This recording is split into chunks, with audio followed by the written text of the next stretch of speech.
Mercredi 15 juin, premier jour des épreuves orales d'anglais du BPC. Il est un peu plus de 7 heures du matin. À l'entrée du centre d'examen d'Anador, dans la commune de Yopougon, le chef des centres et ses collaborateurs procèdent à la vérification des convocations et des pièces d'identité des candidats. À l'intérieur, ces candidats vérifient sur le tableau la date et l'heure de leur passage. Dans cette salle, harmonisateurs et interrogateurs se concertent pendant qu'au secrétariat, on s'active. 7h45, rien n'a encore débuté. Et ces candidats assis à même le sol s'impatientent. Le chef du centre rassure. Nous attendons simplement que l'harmonisateur finisse la réunion avec les interrogateurs et puis bon voilà, on lance l'épreuve et c'est sûr qu'ils vont passer ce matin.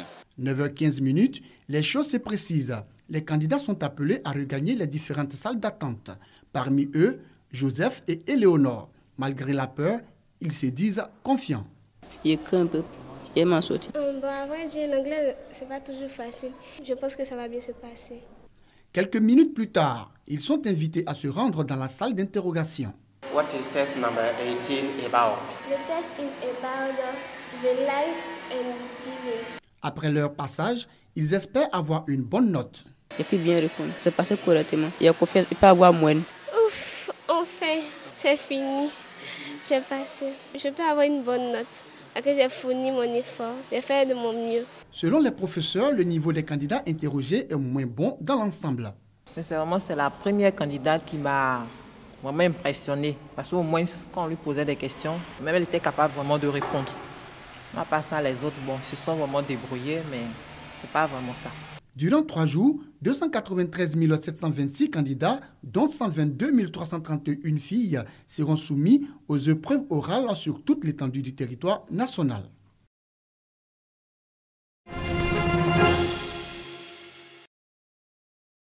Un trophée, un diplôme de participation et une enveloppe. C'est la récompense de chacun des lauréats du concours de la première édition de la journée culturelle des clubs de l'intégration dans les écoles, initiée par le Bureau ivoirien pour l'intégration africaine, BIPIA. La finale de ce concours qui a eu lieu au lycée Sainte-Marie de Cocody dans 2 disciplines, notamment le sketch et le génie Zaneb, a vu le triomphe de 3 établissements, à savoir le collège Saint-Joseph d'Abobo en sketch, le collège Autoroute de Trècheville pour le premier cycle, et le lycée municipal de Koumassi pour le second cycle en génie Zaneb. Franchement, on est content, on est heureux parce que c'est le fruit de nos efforts. On a beaucoup travaillé. Ce prix représente une grande joie pour notre établissement. Ce parcours nous a permis d'être plus cultivés. Notre titre d'abord, on va l'emmener chez le proviseur pour qu'il puisse l'exposer parmi tant d'autres trophées que le lycée municipal a remporté. L'objectif de la communauté économique des États de l'Afrique de l'Ouest, CEDEAO, est de réussir l'intégration des peuples après celle des États. Une telle compétition dans les écoles n'est que la bienvenue selon les initiateurs. Il s'agit de transformer ce savoir de l'intégration en savoir-vivre et en savoir-être de l'intégration. Amener nos enfants à pouvoir intégrer la notion de citoyenneté communautaire, par exemple, dans leur quotidien. Les élèves ont montré qu'ils avaient des notions très précises sur ce que c'est que l'intégration et comment les différentes communautés doivent vivre en harmonie en Côte d'Ivoire. Le Bureau ivoirien pour l'intégration africaine entend étendre le concours aux établissements de l'intérieur du pays à partir de la 2e édition.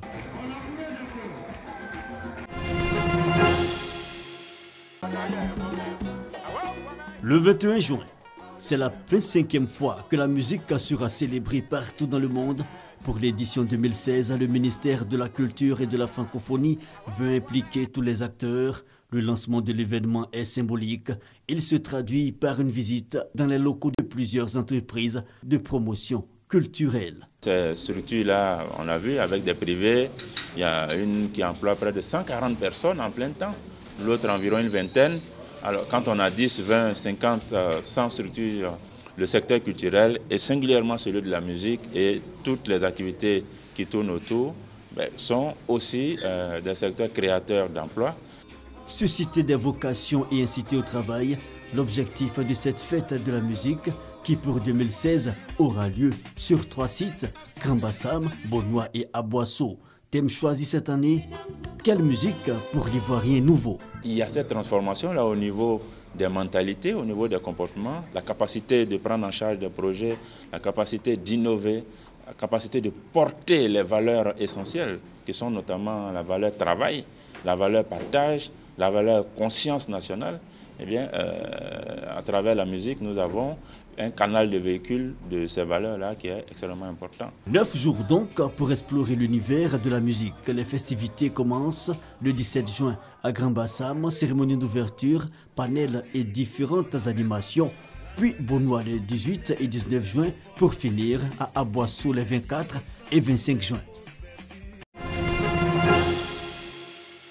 L'excellence au féminin dans le district de Denguélé, au nord de la Côte d'Ivoire. Les femmes élues locales des régions de Kabadougou et du Folon réunies autour des autres femmes célèbrent le travail bien fait.